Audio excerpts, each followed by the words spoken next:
Bom dia, Paulo César. Bom dia, Sofia.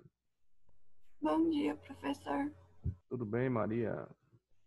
Tudo bem, Sofia? Tudo bem, Paulo César? Nathalie, bom dia. Bom dia, professor. Pode confirmar para mim aí a data da prova? Não sei se vocês conseguem ver no clipe ou por outra forma aí. Bom dia, Sara. Bom dia, professor.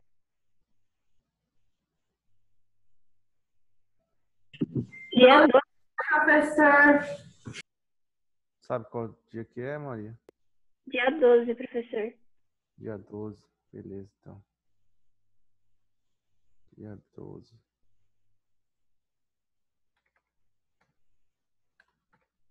É uma quarta-feira, professor. Beleza. Eu já tenho que criar ela aqui.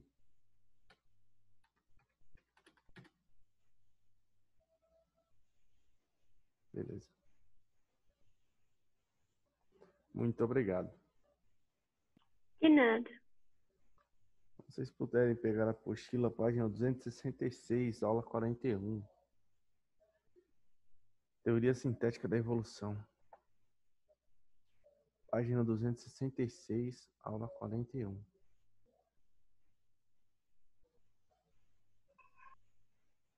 Obrigado.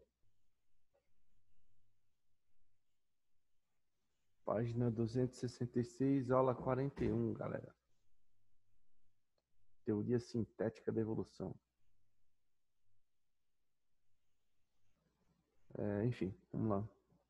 Nesta aula, ela vai compreender as teorias que foram propostas por Lamarck e as teorias que foram propostas por Darwin no processo de seleção natural e também no processo dos caracteres adquiridos, que compreende toda a situação das mutações. Deixa eu voltar aqui. Stop and go. Enfim, quem está falando no chat? Bom dia, Gabriel. Tudo bem? Vamos lá, continuando. Como eu falei para vocês, teoria sintética da evolução, página 266. Que bom. Então, novamente. Os fundamentos da evolução e a teoria evolucionista. O conhecimento evolutivo busca explicar como a enorme diversidade da vida surgiu na Terra e como mudou ao longo do tempo. Então, está ligado a algumas ações específicas, como ações de mutações genéticas, recombinações genéticas, que é o que está sendo colocado na página 266.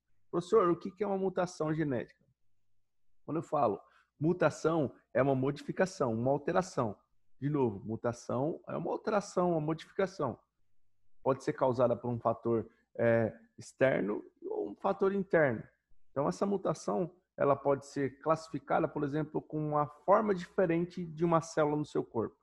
Que é o caso, por exemplo, de um câncer. Professor, o que é um câncer? Derivado de uma determinada mutação que vai dar características diferentes de células dentro do seu organismo, dando ações específicas, seja ela de uma infecção, seja ela, por exemplo, de um entupimento de um vaso, enfim, de uma proliferação de célula desordenada, que é o caso de uma metáfase, enfim. Então, a gente tem uma definição de mutação de como uma modificação desse código genético. Quem fala no chat? Benigno e maligno. Então, acontece. Quando eu falo um câncer, o câncer é uma célula que não é do nosso corpo. Vamos lá. Uma célula que ocorreu uma modificação genética que alterou um determinado órgão, um determinado tecido, uma determinada região, que pode ser causado por um fator genético e um fator genético adquirido, que é o caso de uma irradiação ambiental. Quando eu falo que ele é um câncer maligno e quando é um câncer benigno, câncer benigno não é que ele vai fazer bem para o seu corpo. Não, ele vai estar lá. É uma reprodução de células que o seu corpo consegue controlar. Então eu digo que ele é benigno. De novo, não é que ele vai fazer bem. Benigno, nesse contexto, é que ele vai estar ali. O seu corpo consegue controlar esse tipo de célula que não ocorra ou deixe de ocorrer uma determinada infecção. Agora, quando eu falo que é um câncer maligno, aí o corpo não consegue controlar. Aí ele vai se espalhar para determinadas células, determinadas regiões, determinados tecidos, podem causar uma determinada infecção e a pessoa pode vir a óbito. Nesse caso, a gente chama isso de metástase. Por quê? Porque esse câncer ele vai se espalhar para as determinadas células da região. Mas como, professor? Se isso está restrito a uma modificação genética ou uma mutação genética em uma determinada célula. Então, vamos lá. Então, a partir do momento que essa célula se reproduz, ela vai preenchendo um determinado tecido. E a partir do momento que ocorre o preenchimento desse tecido, é uma derivada de uma determinada mutação. Ok? Porque o câncer sempre volta. Então, como eu falei, essa reprodução celular, se o seu corpo não controlar ela, ela pode voltar por um fator genético. Ou no qual não eliminou todas as células do seu corpo, eliminou só algumas que têm esse tipo de problema genético. Aí essas células vão se reproduzir novamente e o câncer pode vir a voltar. Então, compreenda-se da seguinte forma: o seu corpo é um organismo vivo. Deixa eu colocar aqui em termos planeta Terra. Então, vamos dizer que eu tenho um grupo de determinadas populações de organismos vivos que causem mal para uma outra população. Então, eliminou-se essa determinada quantidade de indivíduos. Se eu colocar em termos espécies, tá? Eu eliminei essa quantidade de indivíduos de uma determinada localidade, só que eu não eliminei toda. Aí volta a surgir novamente. É assim que funciona. É o caso aí, por exemplo, de infecções, proliferações de insetos, proliferações de determinados vírus, determinadas bactérias, determinados seres mais complexos, como, por exemplo, animais silvestres que predam outros, e assim vai.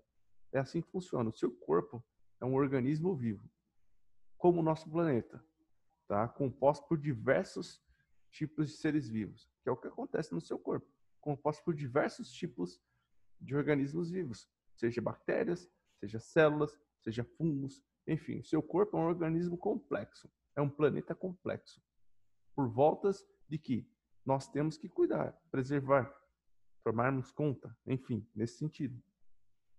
Então, está sanada a dúvida, Nathalie? Nathalie? Nathalie? Tá. Voltando aqui, galera. Quem chama de novo? Ah, tá. De nada. Então, esses fundamentos da teoria evolucionista, ele busca explicar como a diversidade da vida surgiu de acordo com o tempo. Então, você tem alguns fatores de mutações, você tem situações de recombinações genéticas. O que é uma recombinação genética? São misturas de determinados genes entre indivíduos próximos, dando uma origem a um ser vivo mais evoluído, no contexto aí de mais adaptado. Então, esse ser vai ficar mais adaptado ao ecossistema, menos sucinto a certos tipos de enfermidades, menos sujeito a predações. Então, os seres vivos vão se adaptando de acordo com as situações, que é o que foi colocado para vocês no processo da seleção natural, no processo da situação até fugiu até em mente, né? A situação do Lamarck, né? Alterações, a lei do uso e desuso. Então, tais circunstâncias vão fazendo com que ocorra isso, tá? Esse processo evolutivo, tá? Mas esse processo evolutivo ocorre de uma forma, a partir dos processos de meiose.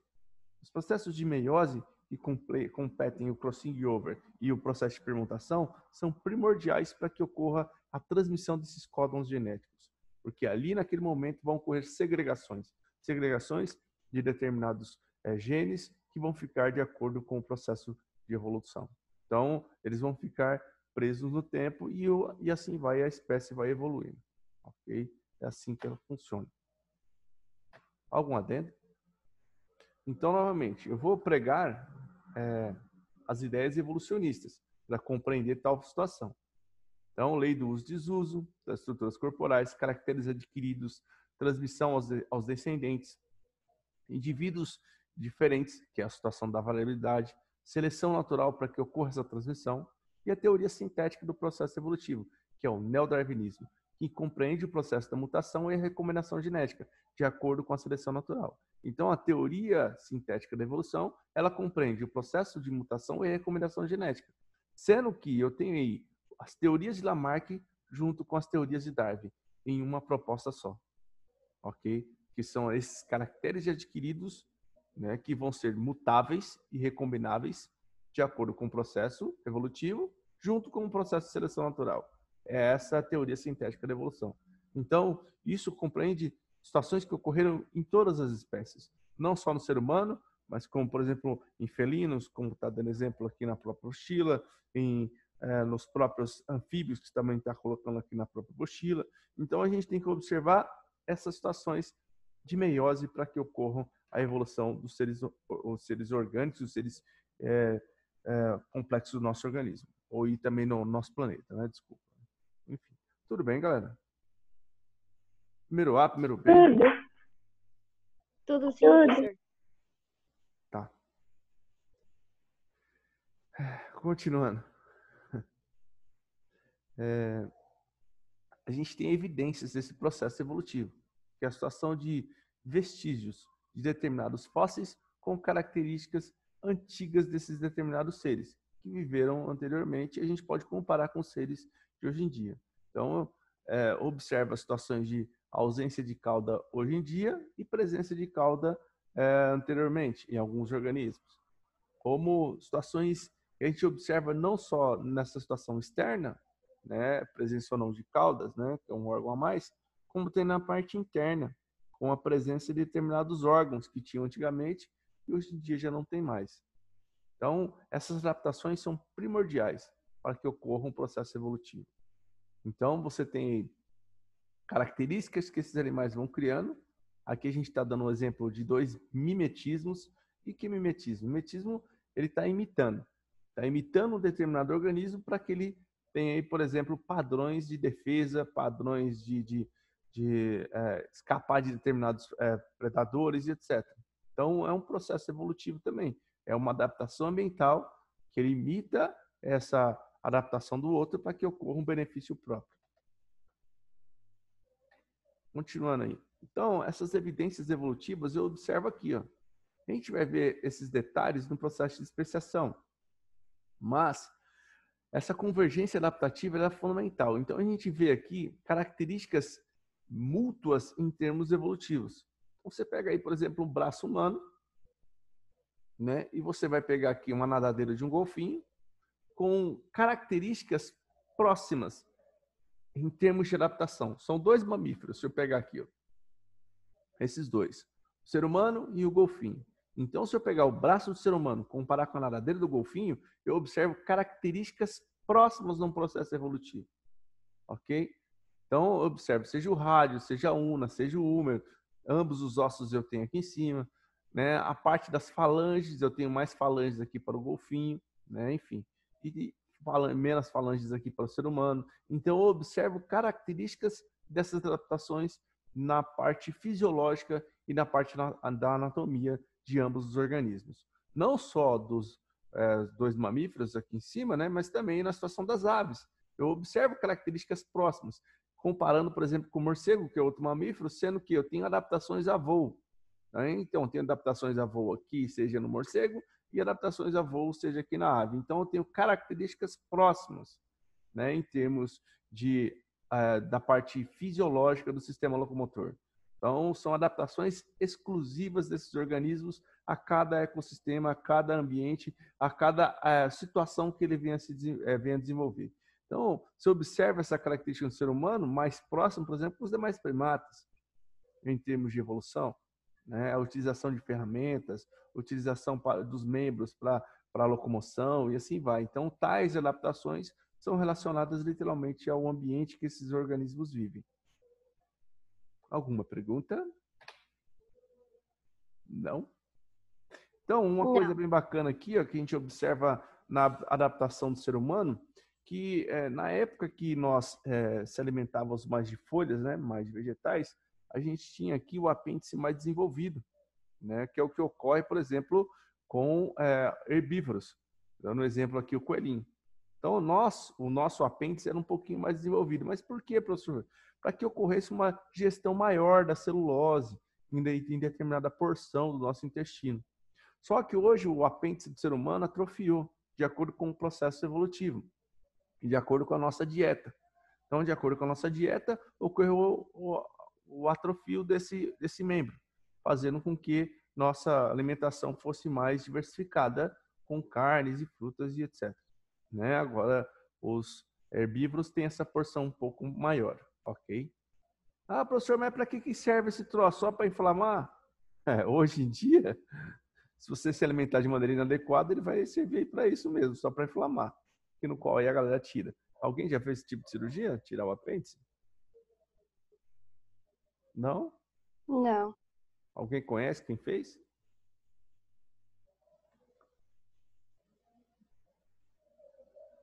Quase fiz, professor. Mas dói muito, né? Quando inflama, né? Dói demais, eu sei. Dói pra caramba. Enfim, então, é uma região que pode inflamar, de acordo com a má alimentação, de acordo com... não só por causa do caroço, viu, Nathalie? Também pelo fato da alimentação inadequada. Porque nós, hoje em dia, não digo você, tá? Mas nós se alimentamos de maneira inadequada, tá? Porque se você colocar aqui, vai, no caroço, você falou do caroço, você tem todas as ações específicas do ácido intestinal em cima do caroço de azeitona, o caroço de uva, o caroço de tomate, né? Que venha a degradar o mesmo, né? Temos ações. Só que, como a nossa alimentação é de maneira inadequada, a gente se alimenta com muita guloseima, muitas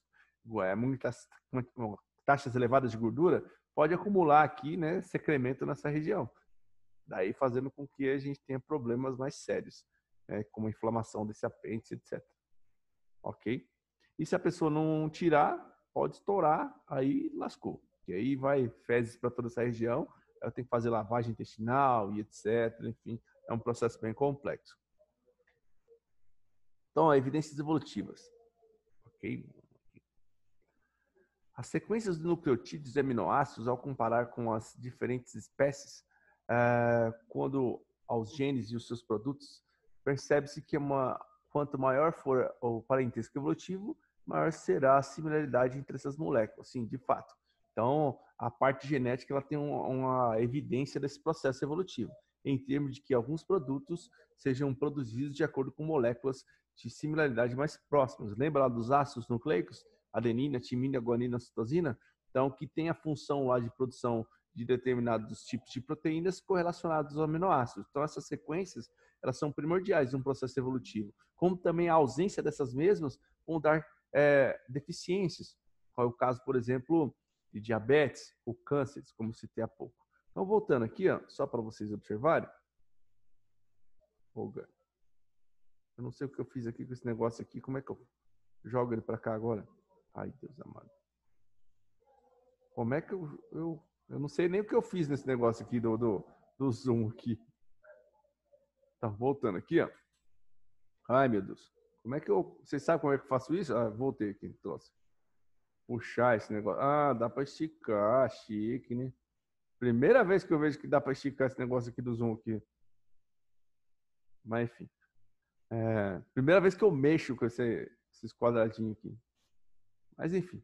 Voltando aqui, ó, mutações genéticas, que podem ocorrer processos de ausência de determinadas proteínas, como também o aumento dessas produções dessas proteínas, como também situações de câncer, como eu citei há pouco. Então, há pouco eu falei para vocês a respeito do DNA. O DNA no nosso organismo, para os seres vivos, tem uma importância primordial, mediante o fato de produção proteica, né? Enfim, comandar a divisão celular, enfim, ele comanda ações específicas seja de células de defesa. Então, o DNA ele é primordial para ambas as funções, em termos aqui de evolução também. Então, por exemplo, num processo de radiação ambiental, pode acontecer de eu mudar um determinado códon aqui desse DNA e ocorrer, por exemplo, uma falha na produção, né, de uma determinada hemoglobina, que é o que está sendo citado aqui agora. Então, se eu modificar qualquer códon específico aqui, ó, se eu tirar aqui, o que aconteceu aqui, eu tirar o A, jogar o T aqui desse lado, vai modificar o códon genético. Aí eu tenho um aminoácido diferente. Se eu der um aminoácido diferente, eu vou produzir uma proteína diferente. Uma proteína mutável, que é o que acontece, uma mutação proteica. E essa mutação, ela, por exemplo, causa uma ausência, que é o caso da uma ausência de uma determinada ação, que é o caso lá da diabetes, né? Por exemplo, falha na produção da insulina. Professor, ele produz insulina? Produz, mas é uma insulina ineficiente. Se eu colocar aqui em falhas de ações da insulina. Ah, professor, mas se não tiver insulina, o que acontece? Aumenta a quantidade de glucagon, que é outro hormônio, aí fazendo com que o indivíduo tenha aumento de taxas de açúcar no organismo. Tá, é um fator biológico, é um fator genético nesse contexto? É um fator genético que pode ser adquirido, como também pode ser desenvolvido. Então, a diabetes, nesse contexto, poderia ser, né, um fator genético. Não só ela, mas com outras situações, por exemplo, cânceres. Professor, poderia ocorrer uma mutação genética um códon de um determinado DNA, formando, por exemplo, uma célula cancerígena nessas circunstâncias? Sim, poderia. Então, o DNA ele tem essa função também, né, de colocar aí, criar malefícios para o seu organismo, né, num contexto falha na produção da hemoglobina. Professor, o que acontece se tiver aí, como dar exemplo aqui, numa situação desse tipo, na falha na produção da hemoglobina? Dá o câncer do sangue, né? Enfim, como é o nome do câncer do sangue? Não sei se vocês estão lembrados. Galera, alguém? Leucemia? Leucemia, isso aí. Beleza? Então é a falha da produção da hemoglobina. Se eu deixo de ter hemoglobina no corpo do indivíduo, o que vai acontecer?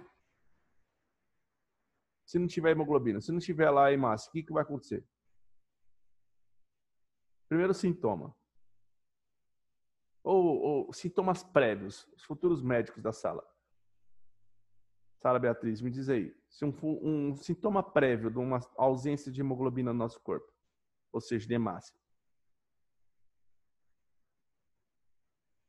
E aí? Eu não tenho certeza, mas falta de ar é um sintoma? Sim, falta de ar, cãibras, cansaço, beleza?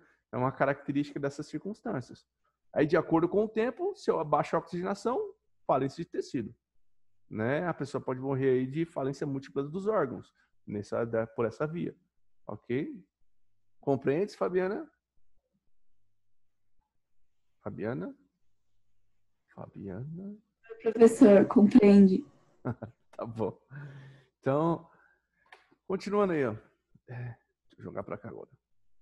Recombinação genética. Mistura de alelos provenientes de indivíduos diferentes que ocorre reprodução sexuada. Nos organismos eucariontes, ocorre por meio dos dois processos que ocorrem na divisão celular, que é o caso do crossing over, né, e segregação independente dos cromossomos. Então, nesse caso aí, literalmente na produção dos gametas. Então, vão ocorrer mutações genéticas e transmitir essa característica para a geração futura, seja ela de uma falha de uma produção proteica, ou, por exemplo, algum tipo de fator que ocorra um câncer, por essas vias, né? Em termos de produção de gametas com essas características. É complicado isso. Ok? Então, aí finaliza a aula. Tarefa mínima da aula 42, para vocês fazerem. Não coloquei o bendito do link, né, ontem, mas vou colocá-lo. Né? Eu tenho que ver essa situação, porque de mudança de plataforma, etc. Não sei o que vai acontecer, mas vamos ver. Enfim, página 267, fazer o exercício de sala. Tá bom? Vou fazer aqui agora junto com vós, senhores. Vou colocar aqui no chat. Chat in your heart, gonna break you. Vamos lá. Pronto. Chat. Nas últimas décadas, a cura de algumas doenças tem se tornado mais difíceis pela utilização de antibióticos, devido ao fato que, quando eu falo antibiótico, eu estou tratando de bactérias. De novo, antibiótico, bactéria. Quando eu falo antiviral, antivírus. Beleza? Ah, vou tomar lá uma vacina. Vacina é um antiviral. Independente dele estar estimulando o organismo a produzir anticorpos específicos, é um antiviral. Que é o que os caras estão procurando aí. Né? Enfim. Tá, nessas circunstâncias, né, se eu estou utilizando um determinado medicamento em cima de uma determinada bactéria e ela não curou essa bactéria, as bactérias ocorreram seleção natural e uma mutação genética nesse processo. Tá? Então, a resposta certa é a E, nesse caso.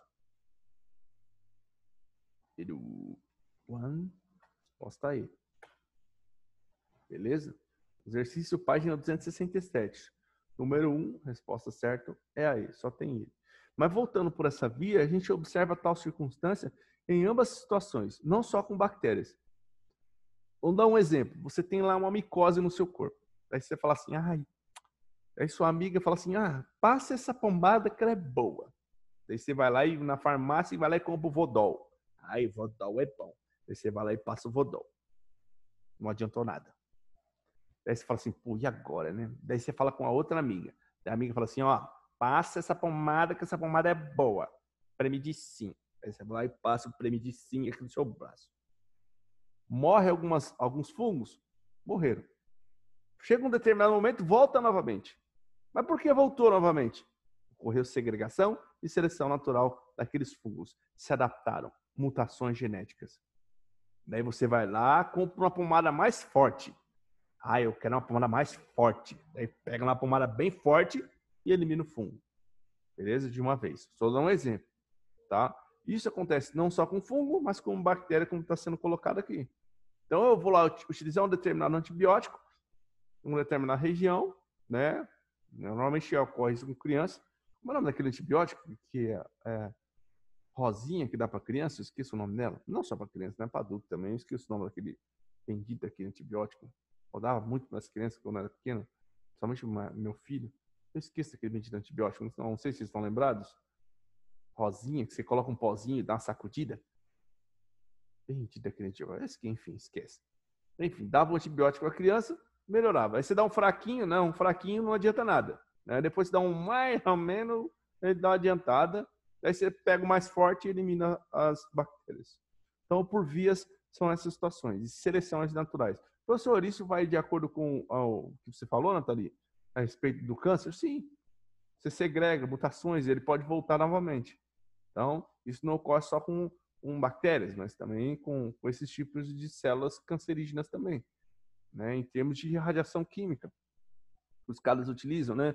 Seja no processo de quimioterapia. No processo de quimioterapia, eu vou bombardear essas células quimicamente para inibir as mutações genéticas, né? Em termos de modificações, em termos de eliminar essa célula. Só que ela pode se adaptar àquele tipo de medicamento, fazendo com que esse câncer volte novamente. Né? Não só de uma hora, mas há tempos depois. Né? Essas células podem se modificar e o câncer pode voltar, como você citou há pouco. Ok? Por essa via. Né? Enfim. Então, o processo de teoria sintética prisa essas situações de adaptações ambientais, recombinações genéticas, né? Enfim, a segregação dessas mesmas para um processo evolutivo. Então, essa imagem aqui, bem bacana, na página 266, dos 4 tigres, bem legal, né? Em termos de combinação genética, variabilidade genética, adaptações às ambientais, são fundamentais para esse processo de evolução. Bem legal isso. Ok? Alguém quer perguntar alguma coisa? Nada? Não. Tá. Eu não sei se eu cheguei a comentar ontem a respeito da formação de híbridos nesse processo de segregação também. Eu não sei se eu falei ontem a reprodução de... Acho que não, professor. Acho que foi com a galera do segundo, eu não sei, eu não estou lembrado.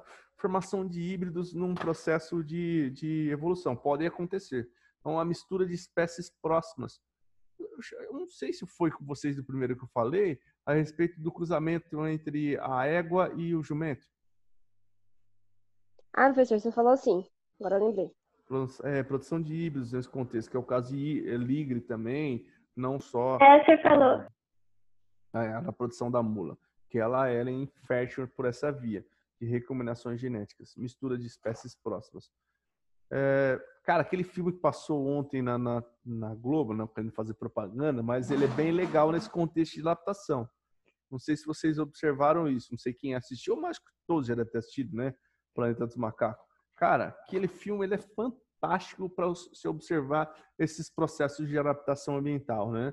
Em termos dos primatas se evoluírem e tal. Cara, eu sei que é surreal aquele gás que foi jogado lá e ocorreu uma mutação genética lá no macaquinho, enfim, para que ele ocorresse uma evolução. Surreal, né? Enfim. Mas a adaptação ambiental que é mostrada no filme, cara, muito legal, muito legal. Você observa uma outra característica de caça, eles caçando já animais para poder se alimentar, em termos evolutivos também, a gente observa essa adaptação na postura do animal, então ele começa a ficar mais ereto, facilitando a sua caça, né? Enfim, bem legal. Não sei, a galera quer comentar aí? Se assistiu ontem, sei lá, que viu. Acho que todos já devem ter assistido, né? Não? Já assisti, professor, é muito bom. Muito legal. Aquele filme trata de adaptação mental. Eu sei que o enredo às vezes dá uma bagunçada, né? Em termos aí enfim, da história do filme.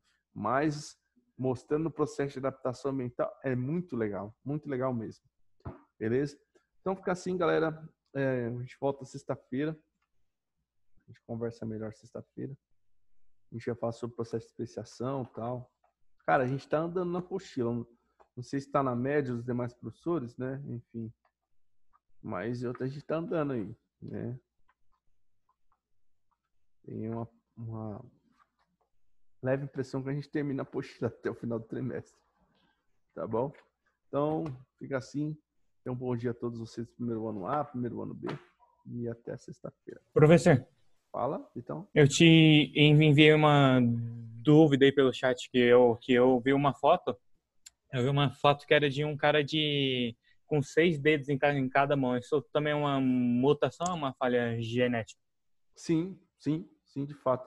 Ah, mas tá um arquivo aqui que você colocou? Ah, era só a pergunta mesmo. Ah, tá, É beleza. só o texto. Então, é uma situação de mutação genética, né? Ah, mas essa característica pode ser transmitida? Pode, hein? Tá. De acordo com a variação genética, ela pode. Variação por quê? Porque eu tenho possibilidades de várias situações de mutações desse tipo. Se eu tiver uma população que tem essa característica mutável, eu posso transmitir essa característica para a geração futura. Uma alteração genética não só em um indivíduo, que eu digo, mas em vários. Ao mesmo tempo, por uma situação de radiação ambiental. Isso é real, né, Vitão? Mas pode acontecer. Entendeu? Beleza? Beleza, galera. Então, fica assim, galera. Até sexta-feira. Tenha uma ótima terça-feira aí para todos. Tchau, pro. Até sexta. Até. Tchau, Pro.